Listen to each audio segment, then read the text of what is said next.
This is John Rodgers from Cuyahoga Falls, Ohio, and we're going to do some more interesting places. The reason for the title being a few more is that I have another show called Interesting Places and Things. And one of the places we're going to today is our own Shenandoah National Park in Virginia. Shenandoah, as you can see by the little arrow, is up in the mountainous section of Virginia. And here's what the Appalachian Mountains look like. And we're going to be in this part right along in through here. That's where Shenandoah is. This map does not come through too good, but I just wanted to show you that is the National Park Service map, and I'll be talking about the Skyline Drive that comes through this whole area here. This is the famous Shenandoah Valley out in here. Beautiful countryside. It's ancient granite and metamorphosed volcanic formations. Some are over 1 billion years old. And this is the famous Blue Ridge Mountains of Virginia. They're about 2,000 feet in elevation, although I'll tell you about some peaks that are higher than that. I'm up in the mountains now. That's the Shenandoah River running there, and I'm looking to the west down into the Shenandoah Valley. The park's about 75 miles long, and it's about 2 to 13 miles wide. You can see these clouds hanging over the valley down below, and you're up higher than the clouds. That Skyline Drive that I spoke of runs from Front Royal in the north to Rockfish Gap in the south, and it's 105 miles long. It has 75 overlooks. How do you like my moose? This is a formation off an old tree here that I photographed a number of years ago. But here's what the road looks like. I'm at one of those overlooks, and it's a 2-lane, non-commercial road. I think the speed limit's about 45 miles an hour. There are 60 peaks between 3,000 and 4,000 feet above sea level. But you're on the road, and that's a Skyline Drive, and the highest point on it is probably at Skyland in the middle section of the park, and that's 3,680 feet above sea level. Autumn here is just wonderful. This is the area called Big Meadows. And Big Meadows is where the park was first dedicated. It was dedicated by Franklin D. Roosevelt, June the 3rd, 1936. It was authorized by Congress as a national park in 1926, but it took that long to get it going. That Skyline Drive wasn't completed until 1939. The Appalachian Trail runs the entire length of the park, and this is one of the shelters on the Appalachian Trail. If you were hiking, you could spend the night in that shelter. Number of different streams run through, and there's some waterfalls and all kinds of neat things along here. But I just love to look out, especially to the west, and see the ridges off into the distance. And that is that haze, that famous haze over the mountains. And looking out over the Shenandoah Valley is just a sight to behold. Over to the west, the Massanutten Mountains can be seen for much of the northern 2/3 of the park. And I've already pointed out the Shenandoah River running here. Now I'm looking over to the east at this point, and this is Old Mount Rag.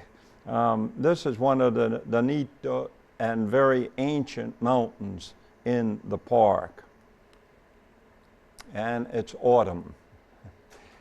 Not this one. This one is summer. Now we're looking down on the town of Luray at night. Luray, you can go down there and go to the Luray Caverns also. little farms down there, really, really neat stuff. It has 500 miles of trails, including that Appalachian Trail.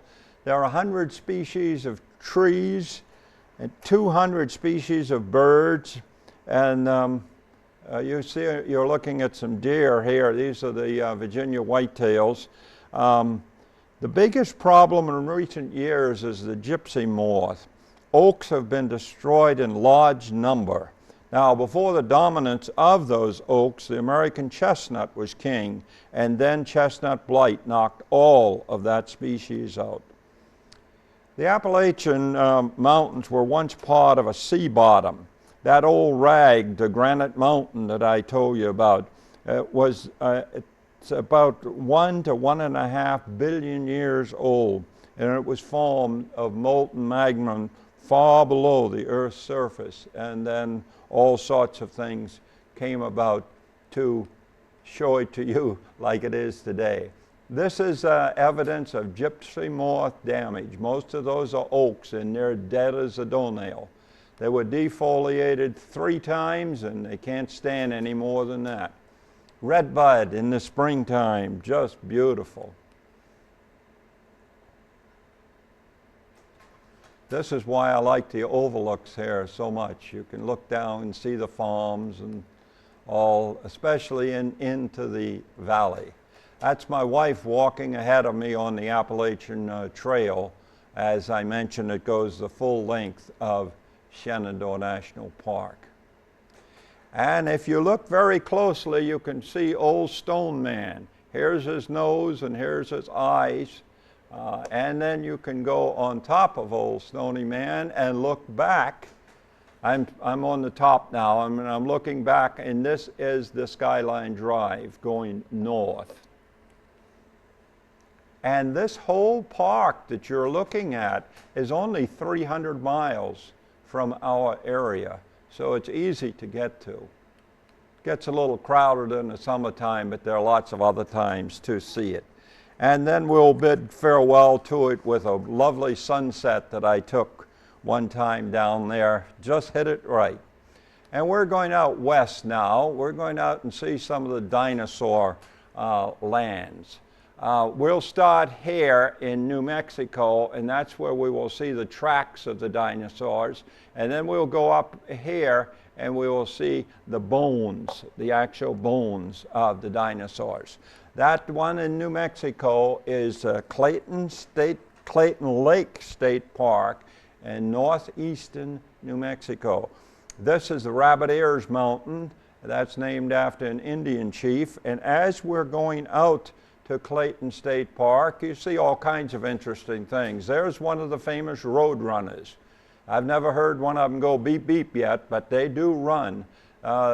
If you are driving along and they're out in the desert or the high plains from you, they can keep up with you if you don't go more than about 20-25 miles an hour. Hardly ever do they fly. They usually run. So that's one of those extras as we're going out to Clayton Lake, and that's what you're seeing now. In Clayton Lake State Park, you can see as many as 500 dinosaur tracks. Clayton Lake is about 12 miles north of Clayton. You cross the Santa Fe Trail on your way out, so you get a bit of history out here too. Now, the dinosaur tracks were discovered on the spillway of the earthen dam in 1982. And you see this marvel from boardwalks, as you're seeing in the picture, and thus the tracks are protected from your feet. The tracks have been estimated at about 100 million years old. They have identified 8 different species of dinosaurs from these tracks. And as far as I can have determined from the signs and everything there, all of them walked upright on their hind feet.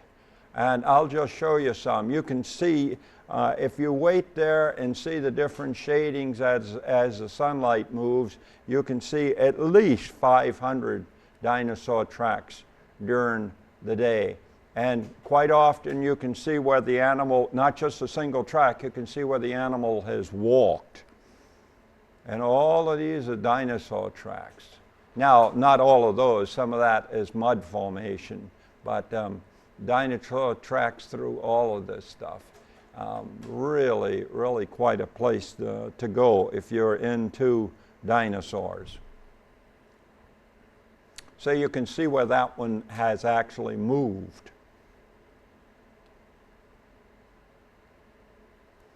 And who made the tracks? This is one of the plaques that you can read there. And notice how all of them are on their hind legs.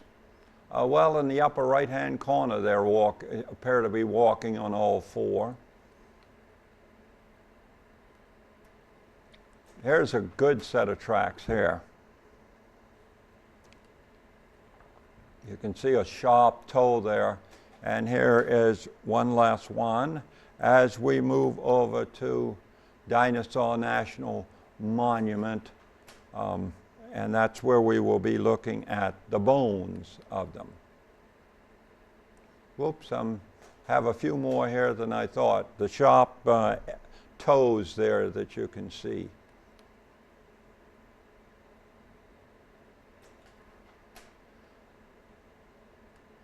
It's a beautiful little state park there, quite nice.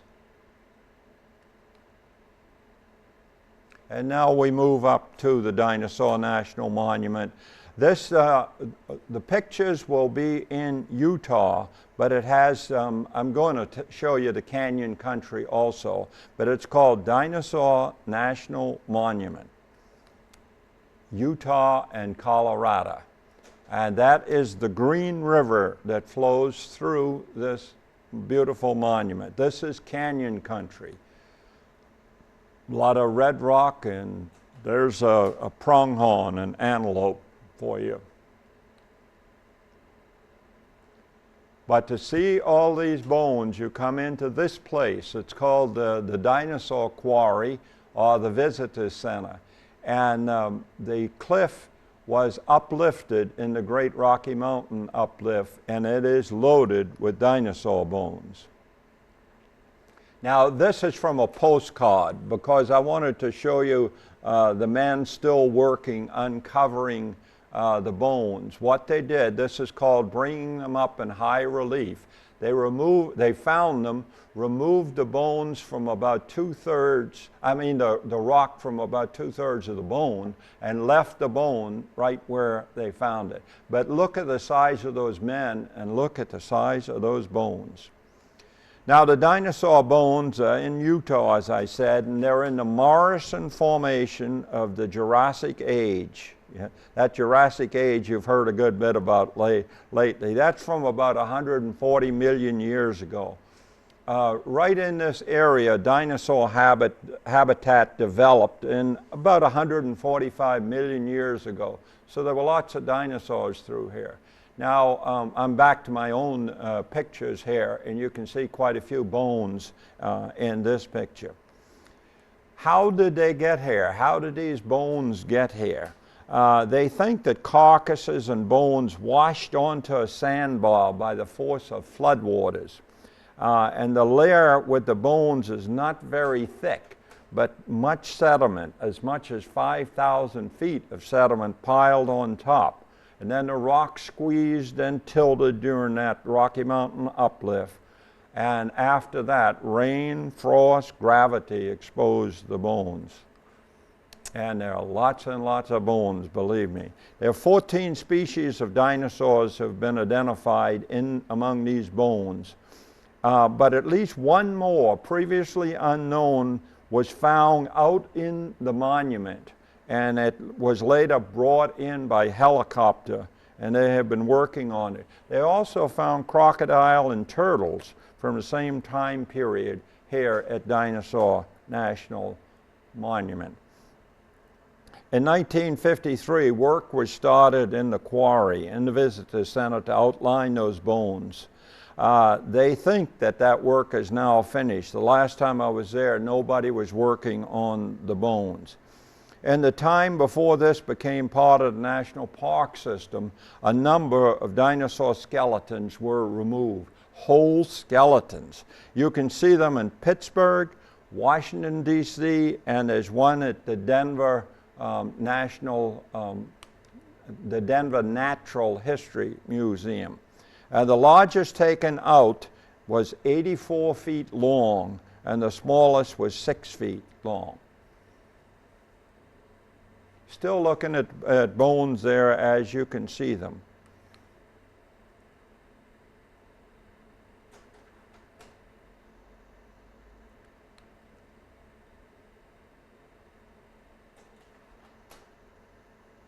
And then there's one place in here where they tell you to put your hand on that. And I'll show you that in a moment. Look at the size of that bone. That was at least 8 to 10 feet long. And here's my wife's hand on a bone from 130 million years ago. And this is the only one they will let you touch. And they tell you to go ahead and touch it. And so you're doing that. That new one that was discovered, this is a picture of how they found it when they first saw it. And look at the bottom and you can see what they think the dinosaur looked like. It was discovered out in the monument and moved to the visitor center in 1993. And that's what it looks like today. And you can see it's very, very much like the drawing of it. Now we're going to stay out west for a while, but we're going to Oklahoma City.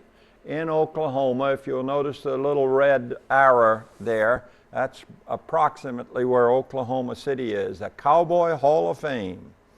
It's on Persimmon Hill, and it's visible from I-44 in the northern part of the city. It was dedicated and opened in 1965, and it features the 17 western states, and that's what the flags are all about. Art of the western United States is one of its big attractions, painting and sculpture. The artwork alone was valued at $10 million all the way back in 1975. Rodeo cowboys is another feature of the Cowboy Hall of Fame, and this is one of them. And they will show it like this: a photograph of the person, trophies from them, always the saddle, and a hat from them. And this is Bill Lindemann pictured here. And then some of the, and here still in that section, the Rodeo Hall of Fame, part of the Cowboy Hall of Fame. And then in the art part of it, we're starting to walk through it now, and these are done more or less in collections. This is Immigrants Crossing the Plains. This is done by the great German Albert Bierstadt. I may not be pronouncing that correct, but this is a real famous painting. And then a lot of things like this are very hard to photograph because they're so dark. But this is Meat for Wild Man. In other words, they're working over the buffalo. And this was done by, I believe this was done by Charlie Russell from Montana. And you're familiar with the prairie schooners, or the covered wagons crossing the prairies on the Oregon Trail.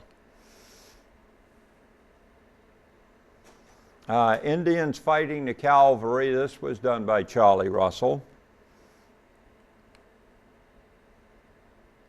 Now this is a great one. This is Coming Through the Rye. This was done by Frederick Remington.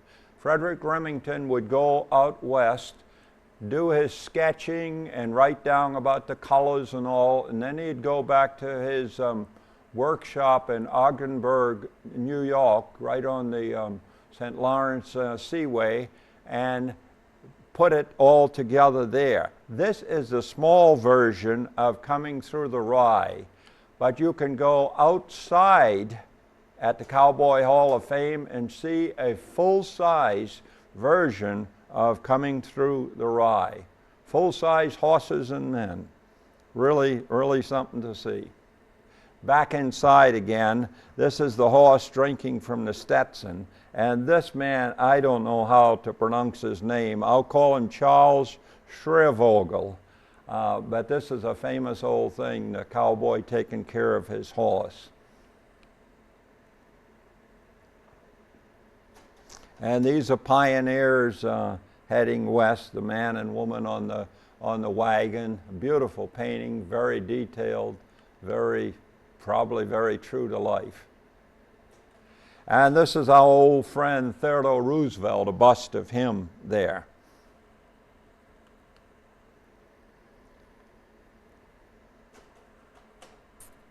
I don't know who did this one, but this is a beautiful Indian girl.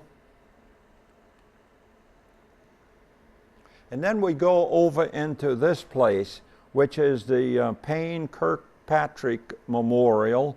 It's another building, and it houses the work of James and Laura Frazier, displayed here. And you can already see inside the huge version of the end of the trail. But here is the first version. This is the little version of it, and then that other was 18 feet. And it was used for display for an exhibition out in San Francisco early in the last century. This is it on a belt buckle that I bought out there. James Frazier, who did this work, also did the Navy Cross and the Buffalo Nickel. His wife, Laura, was also a great sculptor. This is one of James Frazier's. This is Abraham Lincoln. Let's see. This is one of Laura Frazier's. This is in 3 panels, the history of the world. Now, if you want to see the originals, you can go up to the library at the Military Academy at West Point. That's who she did it for. These are facsimiles down here in the Hall of Fame in Oklahoma City. But she did those, and and here's one, because I've seen them in West Point. Here is that same thing at West Point. You're not allowed in the library up there, but you can see these as you go to the door.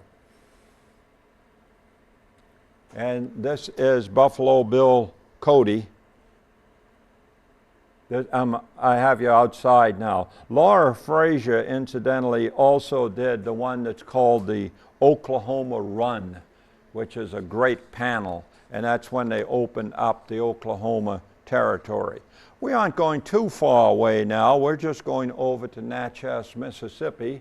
That's not too far from Oklahoma City. And we're going to look at some stuff on a home tour. My wife and I got down there in 1990, and a lot of the homes were open. These are antebellum. That means before the Civil War. And they're open to the public quite often. Cotton growing and its position as a river port made Natchez important very early. Earlier, its position at the southern end of the Natchez Trace made it important. Now, we're going to look at 7 of the houses, and in the case of several of those, only the outside will be seen. This is the Elms. I don't have a date for this one, but it is antebellum. The dining room. Some of them they let you take pictures in, and some of them they don't. So you just have to follow whatever it is they tell you. And that's the lady that took us around this particular one. We were there for 2 days to see all of this. Now we're going over to Linden, and this is the earliest part of this house, goes back to 1792. It was purchased back in 1849 by Mrs. Jane Connor, and her descendants have lived here ever since. And this is the owner and also our hostess as we go in. In the dining room, I showed that I have 2 pictures. Let's see if the next one is also the dining room. Yes, it is. and then the fireplace and a painting above the fireplace, and then into a bedroom. And as I said, this is linden. And we'll go on to Auburn now. Notice those beautiful columns, very traditional. This was built in 1812. There is a 350-year-old oak tree on the grounds, and I'm not sure if that's the one that comes in from the upper right-hand corner or not. But let's go on in, and we'll see that beautiful staircase.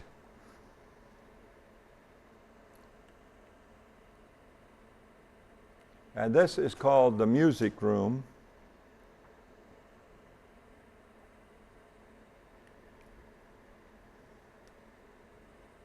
One of the bedrooms.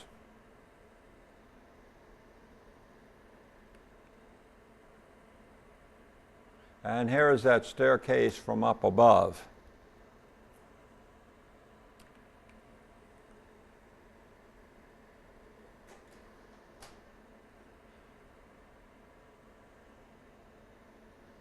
And now we'll move over to Glen Burnie.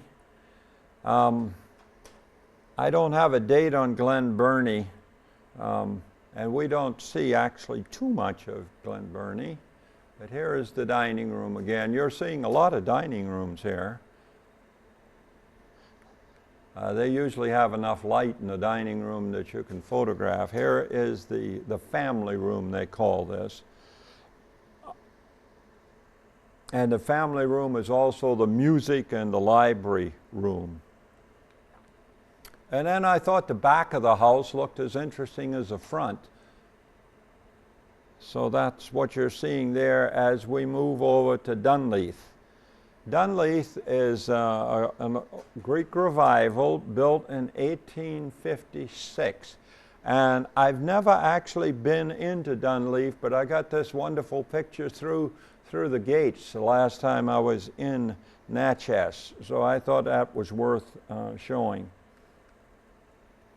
Staunton Hall, built in 1857. I've also never been in it. Boy, it's got the columns across there. But I have two nice views of the outside of it that are worth seeing. And then, to show you where you are, now in Charleston, South Carolina, this thing facing us would be called a piazza. They call it porches down there, but I'm used to that term. And right out from Natchez, and this picture was taken right in Natchez, that's the mighty Mississippi, and it's flowing towards us and goes out off to the left here. And then I mentioned that it was the end of the Natchez Trace, and that is the marker commemorating the Natchez Trace. Natchez Trace ran from Natchez here on the Mississippi all the way up to Nashville. National Park Service has a parkway very similar to the Blue Ridge Parkway that runs that whole length, and you can play tag with the old Natchez Trace. Now before we leave, one more house, and that's is Roslyn. The front of it, and then the gardens in the and sort of a side view of the house. We still aren't going to move too far. We're going up into Kentucky now to Mammoth Cave National Park, and you can see the arrow pointing to roughly where it is. This was our 26th national park. It was authorized in 1926, but it was not fully established until 1941. This is the National Park Service map of the park so that you can find your way around it. There's 40 miles of passageways explored. That was shortly after it was established, but there are now 350 miles of passageways that have been explored. And this is what the countryside looks like around there. The cave has 130 forms of life in it. This is the Green and the Echo River coming together here. One is right below me and coming out into